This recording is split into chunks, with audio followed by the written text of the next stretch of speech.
Hello and welcome to my friend the Rainbow Circle. Today I'm going to talk about world building, and Bo is smelling the map of the of my world building, so she might erase it any second now.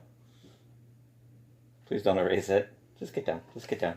Okay, so this is going to be partially a self-indulgent episode, and I say self-indulgent semi-ironically, for various reasons.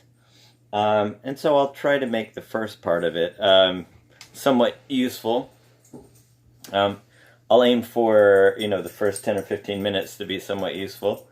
I've been trying to keep it at 10 and 15 minutes based on the wonderful advice from my brother Bill. Hush! If you can't stop barking, hush! If you can't stop barking, you're staying outside. You can get on my lap if that's what you want. Siku is being self-indulgent right now. Hush! Why do you have to do this every time? Come on. Come on. That'll stop you from barking. My brother Bill gave me wonderful advice about not dog raising advice. Okay, you're leaving. You're leaving if you can't shut up. Go. Thank you. Okay. Why does he do that? Well, when I start a video, it just starts barking. So my brother gave me wonderful advice about building audiences with YouTube videos, making the point of the video clear in the description, and keeping it short, which is magnificent advice. I don't know that that is actually my purpose in making these videos specifically. Sure, that would be a nice consequence if people enjoyed these. And certainly I want to help young writers, idealistically, ideally and idealistically. But partially, I joke about doing this for my grandkids in case I die without passing all this information on.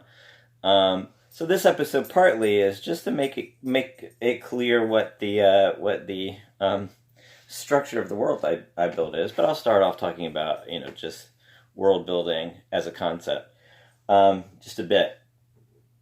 But I say self-indulgent as a semi-ironically, and I've told the story, as my millions of fans realize, I've told this story before, how one of my creative writing teachers, a lot of them actually would say this, it's self-indulgent, which is, my writing is self-indulgent, which is the most ridiculous sort of criticism. Because if you're writing a piece of fiction or you're doing any kind of art,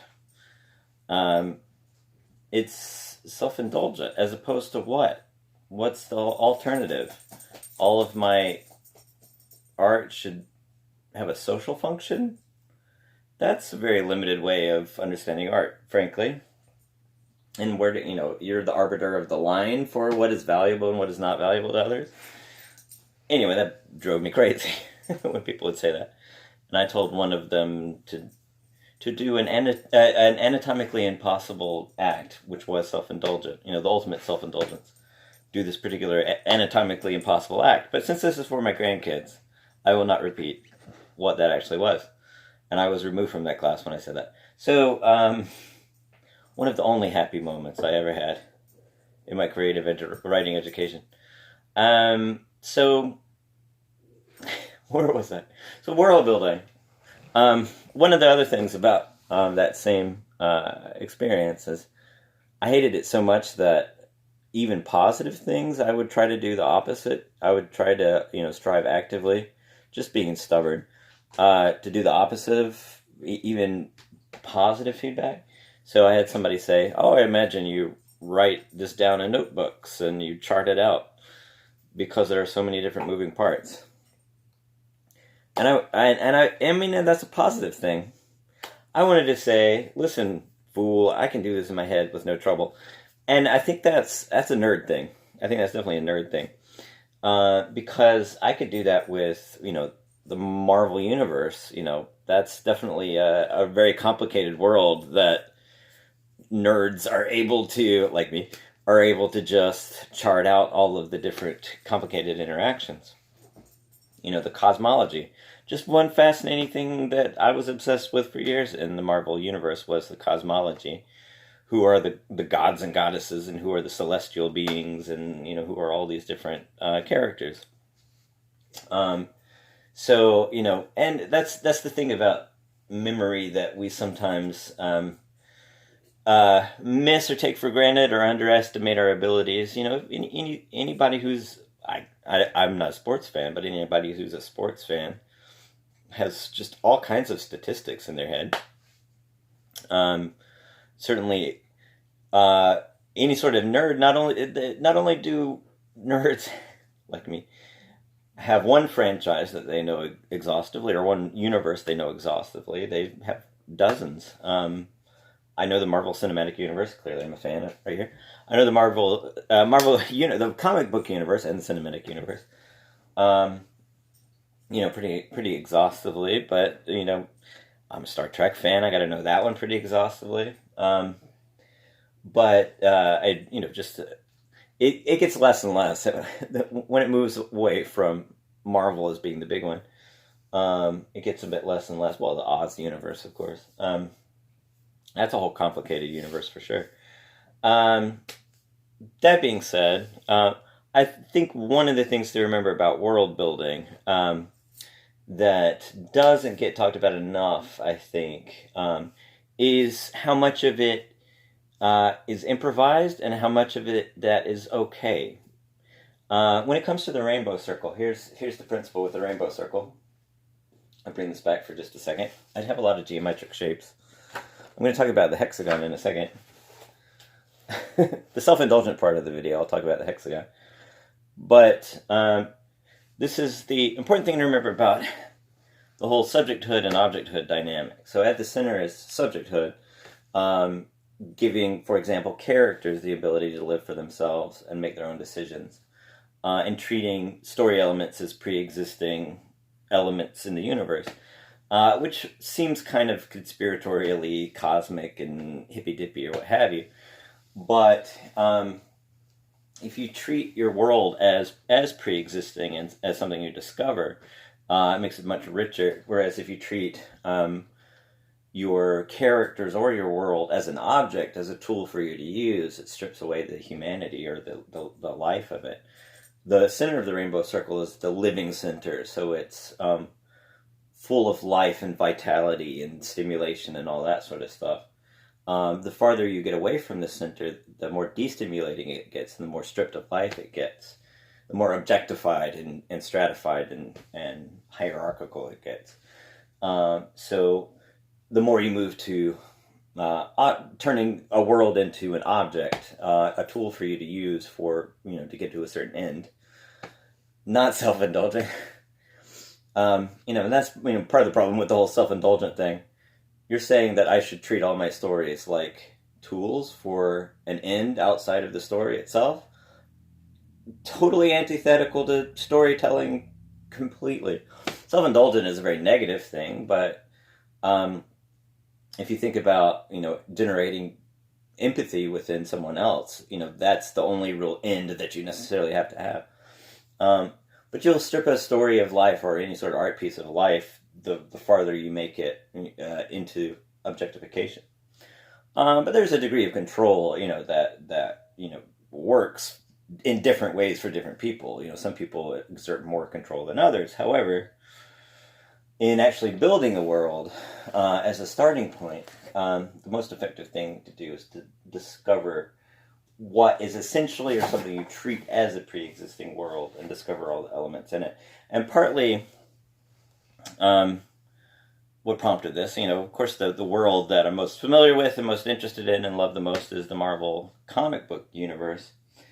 But I'm also listening to Harry Potter with my son, my 7-year-old son, Callum. This is for my grandkids. It will be his kids who watch this, semi-jokingly. Or Callum could be watching this in many, many years after I'm gone. Kind of like the Confederacy of Dunces,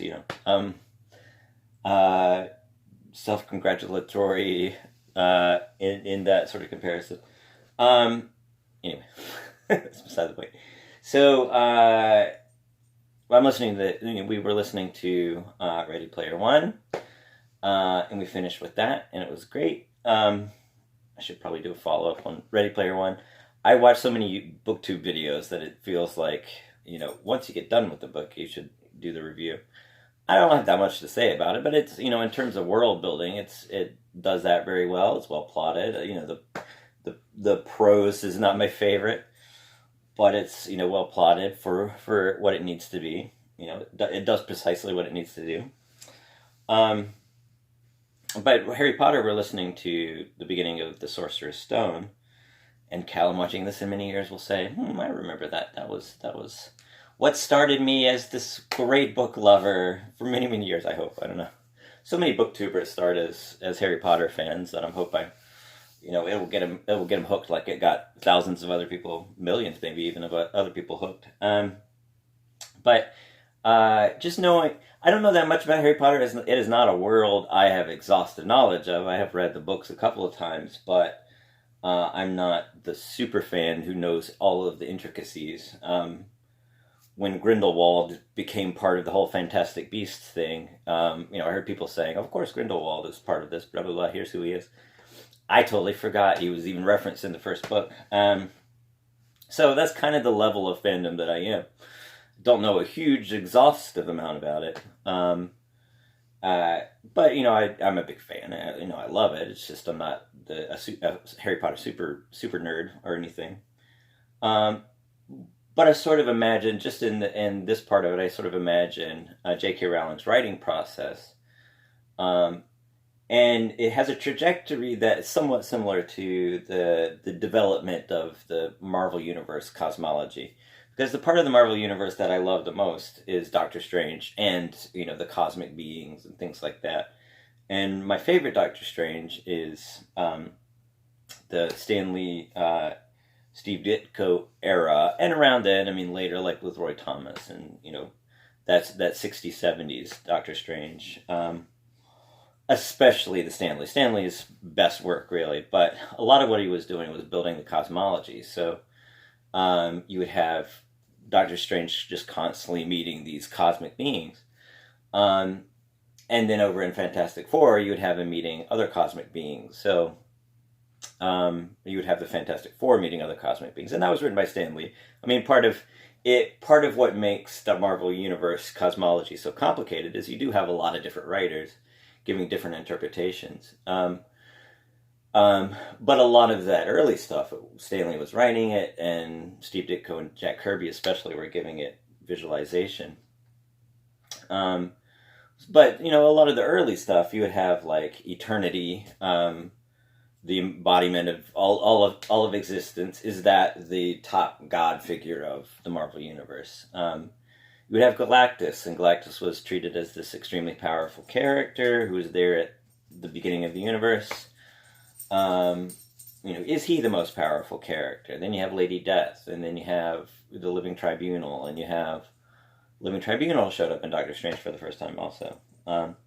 Is the Living Tribunal the most powerful character? So, you have a story form. This is sort of a complicated version of this, but you have a story form that's designed to go out really quickly. So, if you have, like a novel that you work on for a year and you work out all the kinks in it, you don't see this kind of thing playing out in such a complicated way. But comics would, especially in those days with Stan Lee and Jack Kirby and Steve Ditko, especially pumping out some of the greatest comics ever written, but also, a dozen of them every month.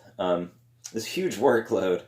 Amazing workload of brilliant material. Not all of it, not 100% brilliant. But there's brilliant material.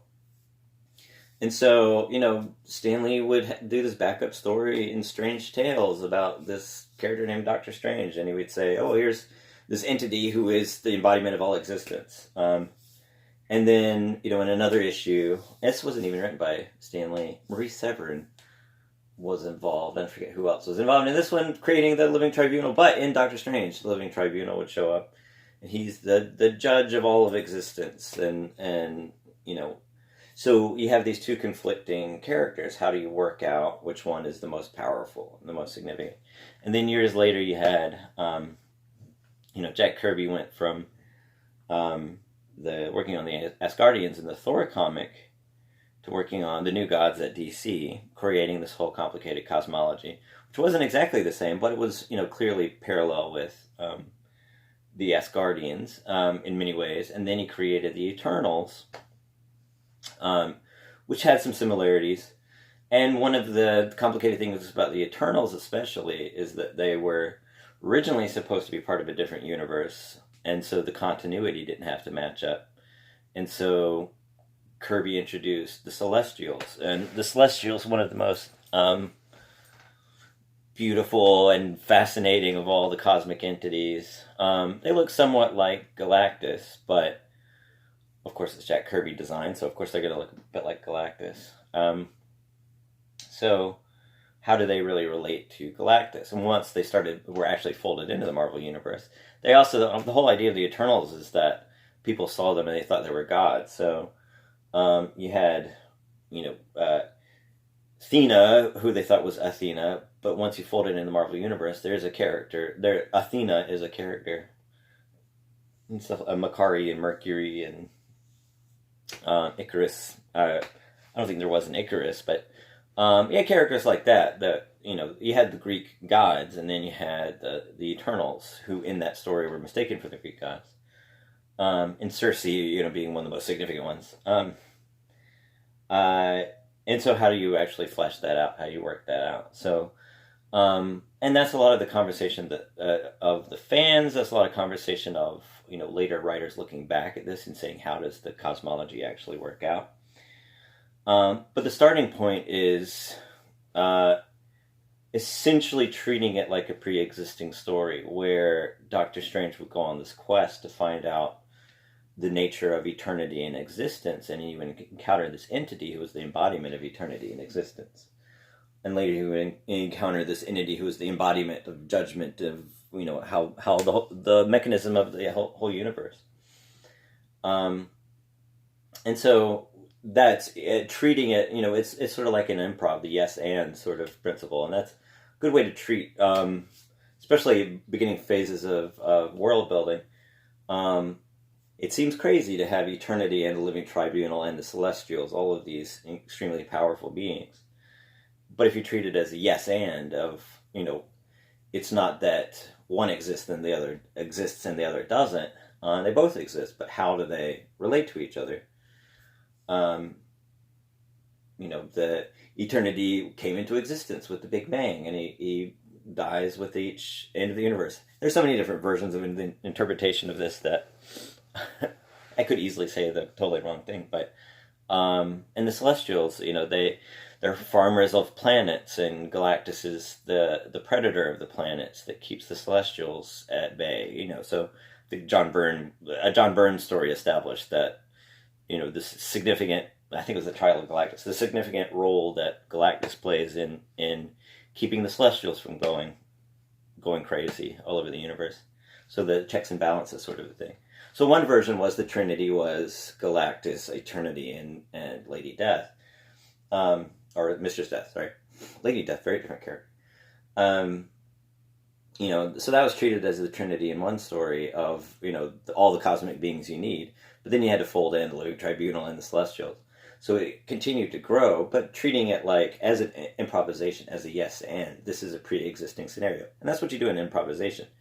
This is a scene that exists. I don't know what the scene's going to have in it, but this is a scene that exists. I just have to discover what the story is in this scene that exists. And so, a lot of that sort of explaining how they interact, let me bring the rainbow circle out again. This is always useful for anything I have to explain. So it starts off just as, undifferentiated tissue, just churning feelings, images just cropping up out of the primordial ooze. So the living tribunal pops up out of nowhere. The Celestials pop up out of nowhere. And the third level, the schematic level, that's really what it's designed to do, is to take, the primordial ooze and give it some sort of shape to make it translatable. So it's a mild step towards destimulation. It's purely chaotic stimulation of craziness and wildness and mystery and what have you. The schematic level gives it one small step of orderly cohesion in order to make it a story, make it a story. So it's a step of order, but not going so far that it strips it of life. It's just going a basic step towards giving it some sort of order, some sort of internal logic. Doesn't have to be logic that coheres to anything outside of the story, but it gives it some sort of eternal logic, but internal logic. And that's what you see, especially early on with Harry Potter and the Sorcerer's Stone, because it was her first book, and it was it didn't seem like she had a good idea. I mean, she had a great idea. No insult to her whatsoever. It didn't seem like she had a comprehensive, that's a better word for it, didn't seem like she had really a comprehensive idea of what all 7 books were going to be about. I don't know what the actual story, behind that was, how much she really had worked out, but still, even if she had a whole really complicated outline, I seriously doubt she had every single detail worked out. So little things that you notice just rereading book 1, like Hagrid gets the bike from Sirius Black, and that doesn't make sense. I'm trying to figure out how that actually fits with book 3. But she liked the name Sirius Black. It was sort of in that center of the circle, pointing to it like the rainbow circles right here. The center of the circle. Well, I really like the name Sirius Black. I kind of have an idea of what the character might be like. Maybe he's the sort of guy who lends the bike to Hagrid. She may explain that at some point later. As I said, I don't have such an exhaustive knowledge of the Harry Potter universe that I know if she ever explained that part of it. But just having written multiple novels, written 14 novels, I recognize the sort of thing that you would do in your first novel, and you would say, it really sort of sticks in your gut, and you say, well, Sirius Black is somebody. I'm not sure who he is yet. He's somebody important. He would ride a motorcycle. He would seem like he's rough and bad, but he's actually good. Spoiler alert, I guess. I don't know. And then as you're writing more about Sirius Black, or whatever, then you start to discover who he is. Or like little things like Scabbers being Wormtail, stuff like that, where I don't know that she started, or the Horcruxes, the whole elaborate Horcrux plot. I don't know that she started writing about all the Sorcerer's Stone and said, well, this is one of these set of different items that blah blah blah whatever. But she starts to discover that or that the invisibility cloak was one of the Deathly Hallows. That probably wasn't part of the plan, but if you treat it like a pre-existing story with subjecthood, that you're discovering the different parts of, if you try to imagine Hogwarts and you say, Hogwarts is this pre-existing place, and I explore it in my mind with a yes and mentality, then I will picture it and I'll see, here is this thing and here is this thing. Like little touches that just give it a lot of life, like the ceiling being, having a enchantment on it so it looks like the sky. Little touches like that give it a lot of humanity, give it a lot of life.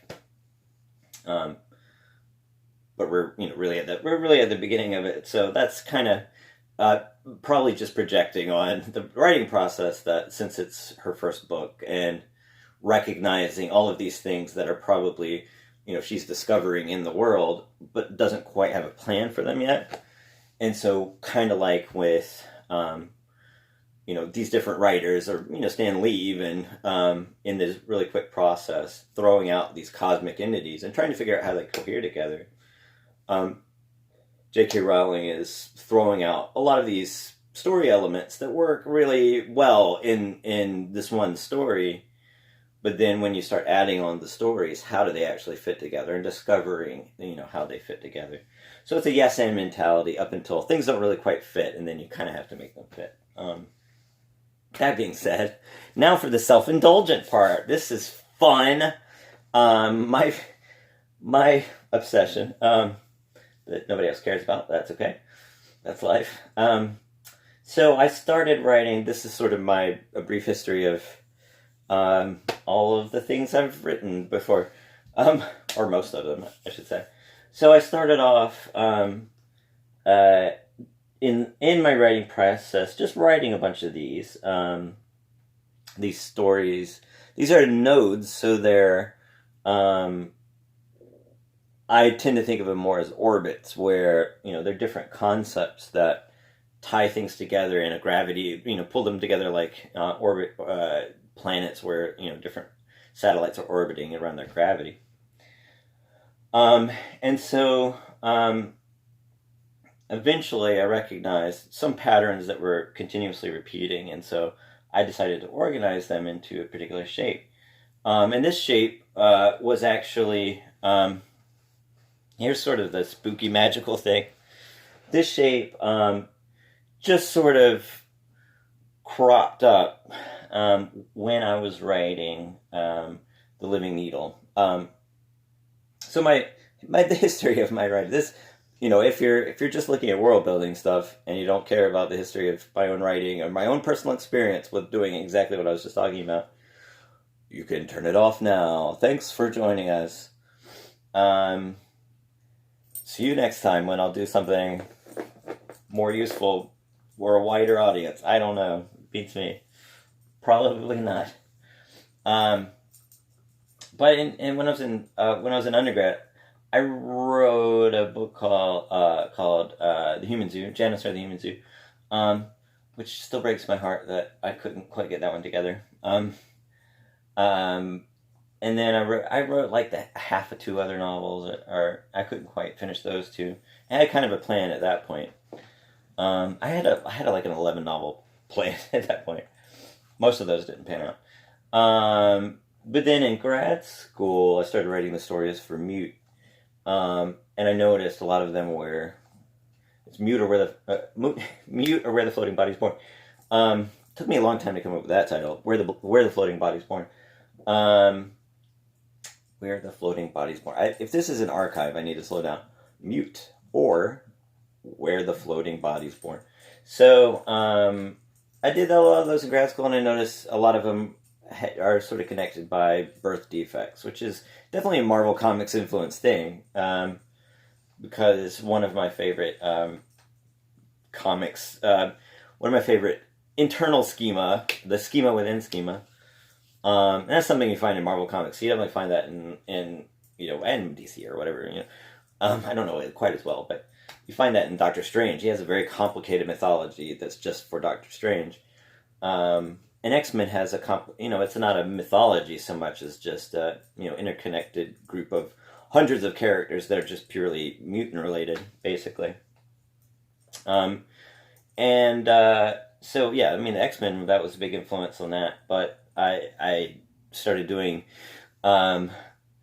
quirky birth defects. So not mutants, sure, definitely, unapologetically. It's a riff on the mutant concept, but a riff on sort of idiosyncratic mutants. So I'd have like how much detail do I need to go into? I'd have like a story called Vanishing Point about a guy with a machine attached to his head, and who everybody thought he was smart, and because he had this machine attached to his head,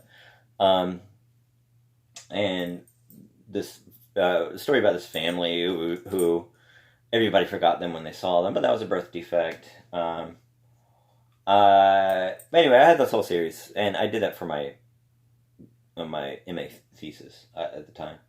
Then I graduated, and I did a novel called The Living Needle, and I worked on that. Let's see if the dog wants to come in. The Living Needle. You want to hear about The Living Needle, Siko? If you start barking, you're leaving. Because The Living Needle, this area is about, eventually is about weird species. So it goes from weird birth defects to weird species. Like barky dogs. Mostly plant species. And I'm still writing that weird plant species. So I didn't quite notice that relationship yet, but The Living Needle is about living scarecrows. I put my friend the Scarecrow right here. It was about scarecrows across the world coming to life, and they have this relationship with other plant monsters in this apocalyptic scenario of plants coming to life. And I'm writing a story now that is connected to that. And then Go Bellatrix was actually last. I knew there was kind of a gap right here. Then I started writing a book called Jelly Halo. I was with a group. That's how we came up with the name Jelly Halo. Jelly Halo. And the original idea was about a were-sloth, and so it ended up being a book about were creatures, amalgamation. So Jelly Halo became the story of various different amalgamations. Then I wrote, I sort of went from Living Needle to the Troubles and Struggles, and intermittently I was writing Jelly Halo. I was sort of writing these at the same time. But Troubles and Struggles, I already erased a little bit of it. Let's see if we can get a closer view, in case I do erase any of it. Troubles and Struggles, there you go. So this is Mute, The Living Needle, Go Bellatrix, came a lot later actually, Jelly Halo, Troubles and Struggles. And I started Troubles and Struggles while I was in my MFA. Living Needle was the story I worked on in my MFA. Not that my MFA helped in even minimally. But The Living Needle, I worked on that and edited that and got it all together. I started Troubles and Struggles at the time, but Troubles and Struggles is about two living teddy bears. One is named Troubles and the other's named Struggles, and they're living teddy bears, but they have kind of realistic troubles, and then they have this war with other golems, and it's a very fun story, and I love it very much. But both of those, Jelly Halo and Troubles and Struggles, very much influenced by the Infinity Gauntlet, because they're MacGuffin quest. You get all of these MacGuffins together, and collectively they become much more powerful. But they're kind of quirky MacGuffins. Very much influenced. Who knew? I think I started Troubles and Struggles maybe 2009. Does that make any sense? 2008, I think, maybe. Hold on. I definitely started Living Needle in 2006, so I might have started Troubles and Struggles in 2007 or 8. So, who knew? 10 years later, Infinity Gauntlet would be a culturally significant story thing. Babel Fox, which has gone through a bunch of different names, but Heart's Ash or the Tripled Man. I've had a couple different names for that, but I just for shorthand I call it Babel Fox. I sort of developed that. That was the original title for that. Actually, I've had so many titles for that one. It was Disjecta, which is it's sort of a highfalutin name that I didn't want to keep forever, but that was the working title of that one. But it was based on things that I cut out of the Living Needle. I cut so much out of the Living Needle that I really liked that I just put it together as its own novel. Kill Your Darlings is a lie. It's an insidious, horrible, horrible lie. Don't ever listen to anyone who says kill your darlings. Make everything your darlings. Or put your darlings together as the darlings that don't work for one story. You might be able to make a whole other novel out of them, so do that. But that was Babel Fox. And, there was a whole secondary character I cut out who became the main character of that story. But that one was basically, I invented a sort of monster for that one, where it's sort of, I invented it somewhat, but it was sort of like mechas in anime. But it was, I also made the Promisora effect, which is a type of monster where it's a living city or, a giant that has people living inside of it. One of my living cities is Denver. I've written a bunch of stories about Denver, the living city, with people living inside of Denver. John Denver. Why not? It's my story. I don't care. John Denver has living people inside of him, and you will not dissuade me from thinking that that is a great idea for a story, because who cares if nobody else does? Um, this is why no one will ever accept me. I'm sure. So yeah, Babel Fox sort of invented that kind of character with that story, sort of influenced by Mecha, and I was riffing on the Tin Man. I mean, the whole Living Needle is very much about the Scarecrow, and then so I was riffing on the Tin Man for Babel Fox, and then the Incarnate, and the Incarnate has kind of a complicated history. A lot of those first seven were riffs on uh, anime tropes, like Go Bellatrix and Incarnate, definitely. But I was watching, I think that was Babel Fox was 2010, so the Incarnate must have been 2011 when I wrote that one. No, that's not right. Eventually, I will figure out. I think it was 2011. I wrote it in 2011, and then Go Bellatrix I wrote in 2012. That makes sense. Okay, this is recording for posterity's sake, and I can't get my dates right, but yeah, that's definitely right. So the Incarnate was, I was watching the reboot of the Electric Company. If I ever become famous enough where people look at where anyone at all cares about my influences whatsoever, they'll have to watch. I mean, I just this is sort of the Ready Player One idea. They're obsessed with Holiday. Will Witten says Holiday, and I keep wanting to say Halliday. Halliday. They're so obsessed with Halliday, they study everything that influenced him. If anybody ever studies what influenced me, you have to watch the 2009 reboot of The Electric Company, because my novel, The Incarnate, was very much influenced by that show. And my story, my rewrite of Little Women, was definitely directly influenced by, of all things, the underrated and secretly brilliant Electric Company reboot from 2009. But there was a character named Francine Carruthers. So the idea of the Incarnate was Francine Carruthers goes Super Saiyan was basically the idea. That became the Incarnate.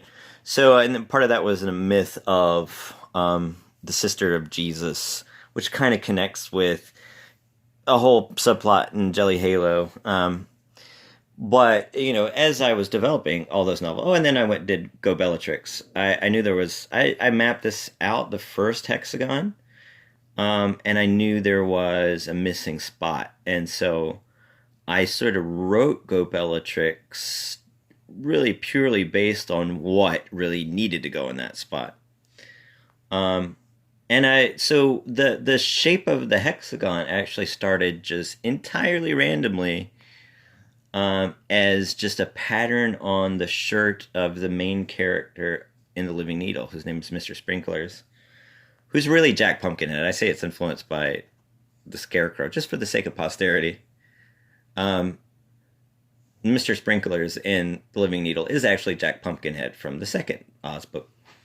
But he was wearing a shirt with this design on it, and it was the design for the company that was a central part of the plot. And then it just turned into the map of all of the stories. So what it ended up being, here's the justification for that. Go Bellatrix is a riff on anime tropes of increasing power. And I was interested in that story structure of the main character. His name is Go Bellatrix. Bellatrix obviously comes from Harry Potter, but somebody else suggested that name, and I'm totally for that. But I think Bellatrix is an interesting sounding word, and it really has very little to do specifically with Bellatrix Lestrange. It's just I like the sound of the word. Sort of like, J.K. Rowling obviously liked the name Sirius Black. I like the word Bellatrix, and it fit the story just fine. So it's about shape shifting, and so what it ended up being is each of the nodes. I'll explain a bit of the mythology that I figured out. all of this, essentially pre-existing in these spots, and I had to dig it out of, um, discover it like a pre-existing house that I have to explore.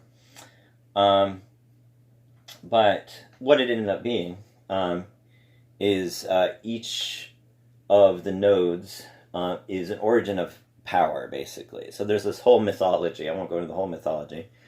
Sort of like the Silmarillion with Tolkien. There's a whole mythology of each of these nodes being an origin of power. So the top one is death and resurrection. The middle one is birth defect. This one is a species that has this particular power, and it was plant monsters for the most part. Go Bellatrix is shape shifting, so randomly shifting into, like the Metamorphosis, randomly shifting into some other form.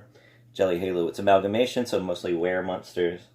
Troubles and Struggles, it's golems coming to life, inanimate objects coming to life. Babel Fox, it's willpower, and then the Incarnate, it's death and resurrection. And the Incarnate has death and resurrection power without having to die first. That's kind of the mythology there. And each one of them has a messiah. And so one of the names I call this whole series is the Seven Messiahs, or the Seven Lady Messiahs. I call it that. And I don't know if that will ever end up being a final name. But Seven Lady Messiahs is a reference sort of to a Dr. Seuss story.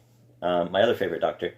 Seuss story called the Seven Lady Godivas. So I don't know if it will come off as sounding sexist if I say Seven Lady Messiahs, because the Seven Lady Godivas is very obscure, one of the most obscure Doctor Strange stories, or Dr. Seuss stories. But each one has a messiah, each one has sort of a monstrous champion, each one has a different god, and each of the different gods works a different way.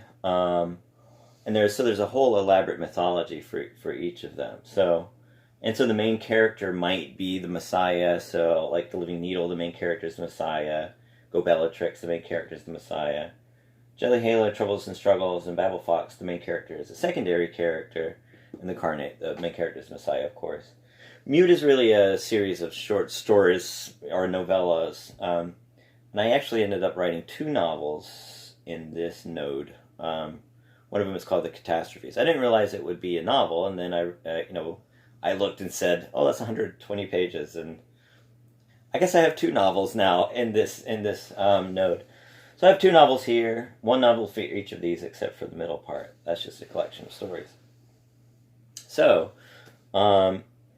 that's kind of how that mythology works. And here's another kind of spooky coincidence. This was just an accidental pattern. I just kept referencing hexagons for no good reason. And I reference Metatron constantly. Mute is kind of a riff on Metatron. I reference Metatron constantly. I didn't realize how similar this was to the Metatron square. So when I describe this particular structure, I usually say, my 14 stories are organized around nodes in a Metatron square. And I don't know. I mean, it's not exactly a Metatron square. You can kind of see how it looks a little bit like a square, or a cube, I should say. It's not exactly a Metatron cube, but it's there's a couple different names for that structure, but it's usually associated with Metatron. But I reference Metatron all the time. That being said, let me get to the other 7, because it grew from there. It did not stop at those 7.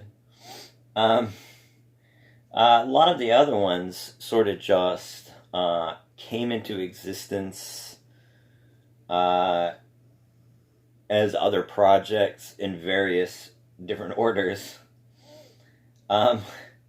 It's not as easy to remember exactly when I started all of them. Except, I think, let's see, which one did I really start first?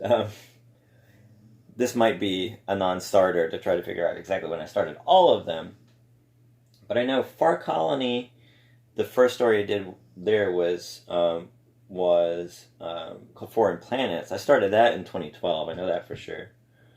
And I sort of casually worked on that one. And that's about space travel and sort of an idiosyncratic view of outer space, basically. And I'm still working on a story. I started a story in 2015 called Colony of the Horizontal Tree. I'm still working on that one. That's why it's called Far Colony, because the main character of Foreign Planets is called Far.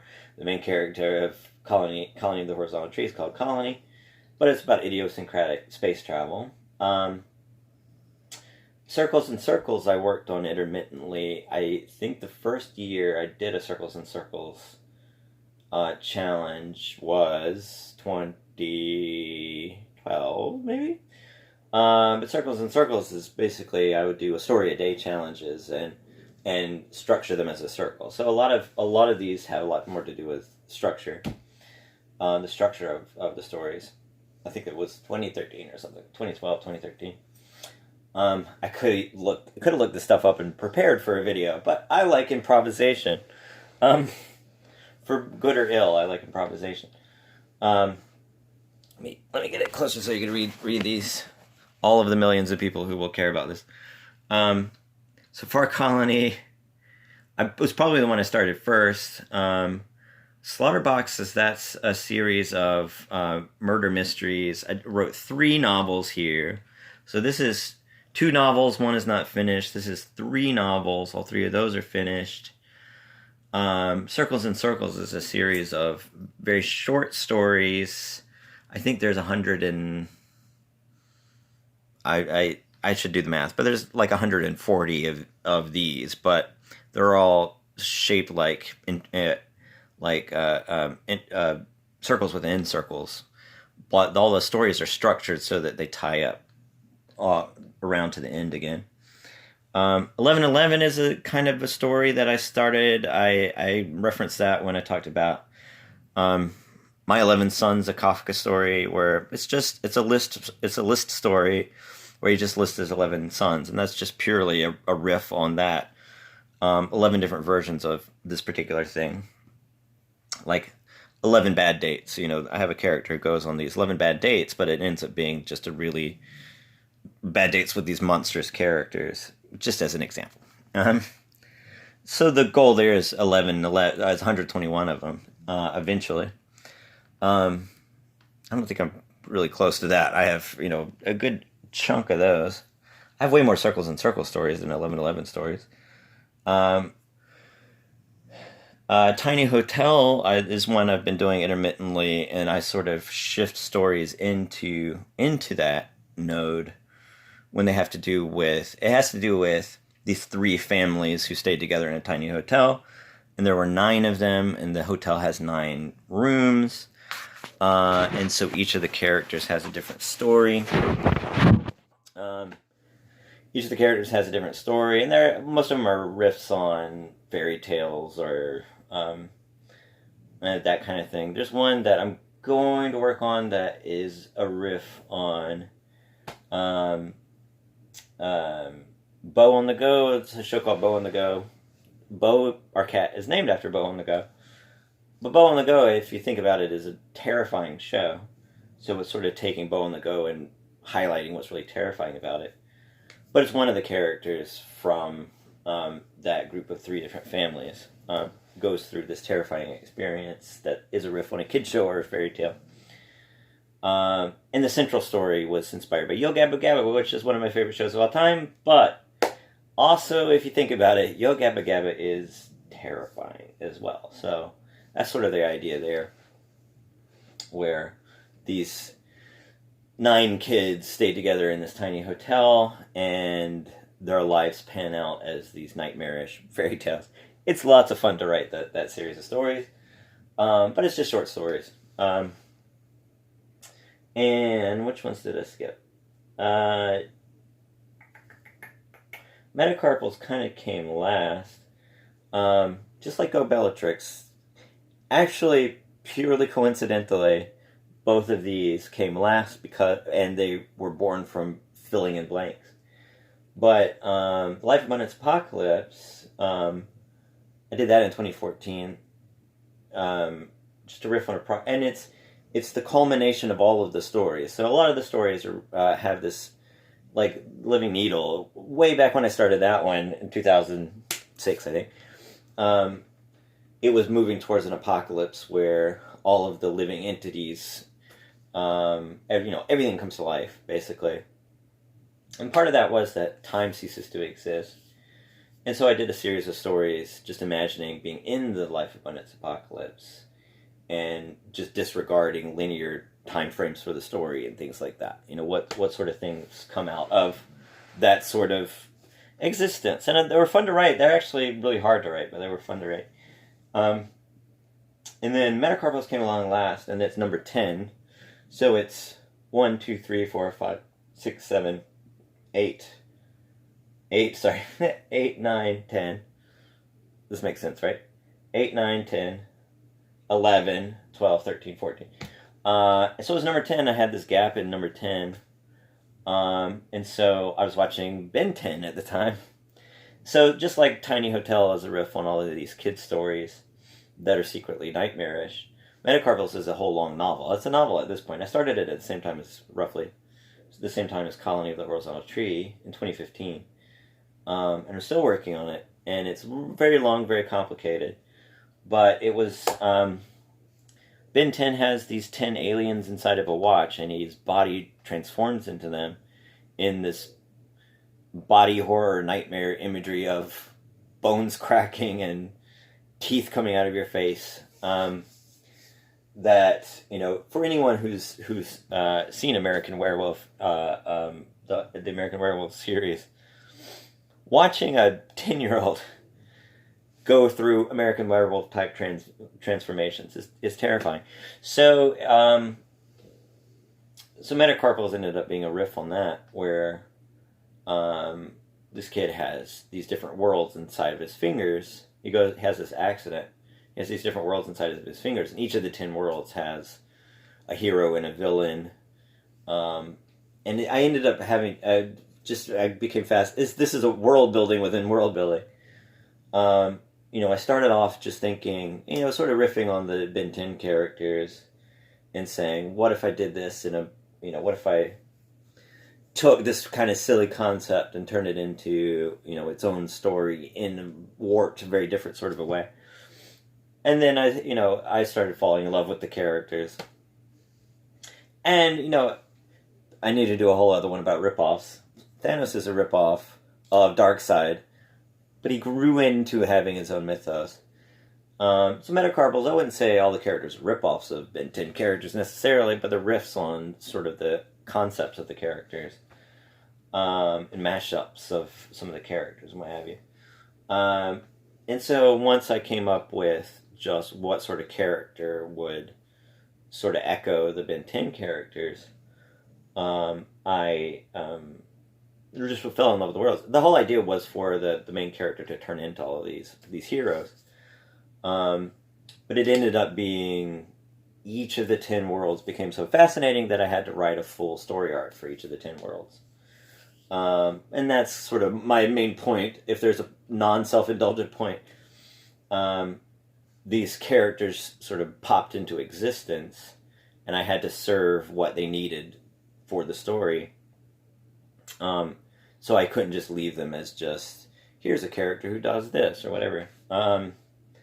Here's there's a pearl-headed shape-shifting golem character named the Pearl-Head Golem, and I just kept asking, what's his deal, and what's his relationship with the guy who created him, and it just turned into a whole story.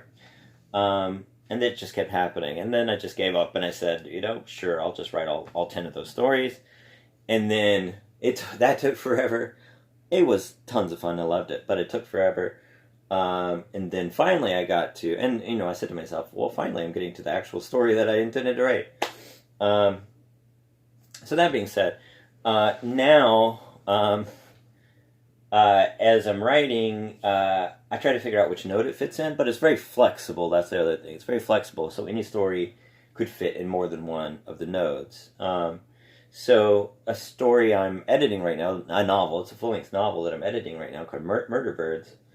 it's about Munster's bird, so it could fit into the Living Needle. But the main character, Mina Faberbacher, Mina Faberbacher, finds that she has these powers that she didn't realize she had. So I tie it with the incarnate more. There's a lot of characters that I call junior messiahs just because they're not part of the original collection of messiahs, but they still have that same sort of development of self-discovery of different powers and that sort of thing. One of my projects that I'm working on now, this is sort of the the payoff, I don't know. I'm working on a project now called the Opal Bean War, where I'm getting prompts and I'm shaping them into a story. So, like, for example, the Opal Bean War, I just liked that name for the collection. I have one story called the Opal Bean, and I thought, in a very Marvel sort of tradition, throw the word war on there. I don't know what the Opal Bean War is going to be. I have no idea. I'm going to discover it as I write. But it's a series. The goal is to have 28 stories. I'm at 24. I'm serializing 24 of those stories now. Just discovering what each one is as I go. And so, just to schedule it, I scheduled them for each day of the week. So, the goal is to have 4 a day, all 7 days of the week. So the way I just scheduled it is Monday, Tuesday, Wednesday, Thursday, Friday, Saturday, Sunday. And so having two stories for each of these nodes doesn't work out perfectly that way. So I just got some prompts and I just started 4 of them. I just started 4 stories. 3 of them were from prompts for the Opal Bean War. One of them was the Old God and the Broken Heart story. Now, Old God and the Broken Heart, they're birth defect monsters. One was born a giant Zeus-like god guy, and one was born just a giant heart. So they definitely belong in the mute territory. And the title I decided to give that, I had a whole video about trying to figure out the title. Giants of This Humble Earth, which is, I chose for its rhythm and, all the words fitting together in sort of a quirky way. So more than likely, I haven't figured out exactly where they're going to go, but more than likely that'll go right there. I started one called Music Activated Meat, which is about transforming stray cats into, these golems. And so it might end up being one of these two. Might end up being Troubles and Struggles or Jelly Halo. It's going to be a dark, vicious story that will break my heart. I love cats, but I'm going to write about people shaping cats into different things. I started one called, I'm blanking now, goodness gracious, I just started, I pride myself on being able to do this without writing it down, but I probably need to write a lot of these down. But I started one called, the prompt was Iphigenia among the Taurians, and so my story is called Jin Among the Mobilians. Because the idea, I don't know why, but I had the idea that one city was going to war with Mobile, Alabama. I've never been to Mobile, Alabama. It was just the name of a city that popped into my head, and it sounded nice. So the story ends up being called Jin Among the Mobilians. That one might end up being a Babel Fox story because the characters are very much these corporate types, and that tends to go into the Babel Fox where the villains are these corporate types. The main character is sort of resisting against them. She's going to be sacrificed. So the whole story is she's going to be sacrificed for the greater good of the city. Not sure exactly how it's going to pan out. But there's that one.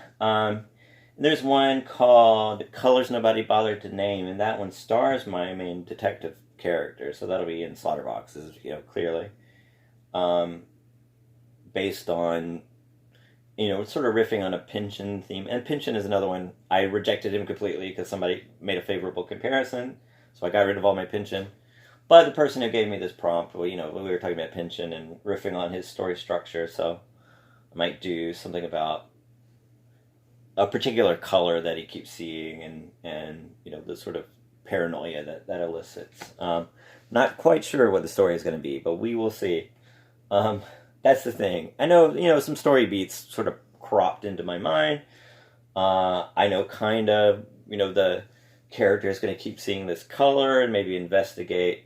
Like the whole Pantone system is something that's fascinating. What does that even mean? He might investigate why Pantone didn't, there's no name associated with this particular Pantone 293. That seems like fun. I don't know what it's going to end up being, but we'll see. I think my phone is probably about to die. So that's kind of how it works. Is I come up with a story, then I figure out where to really tie it in. Sometimes it's obvious, sometimes not so much, but it's just for fun. So it's self-indulgent, but being self-indulgent, totally okay.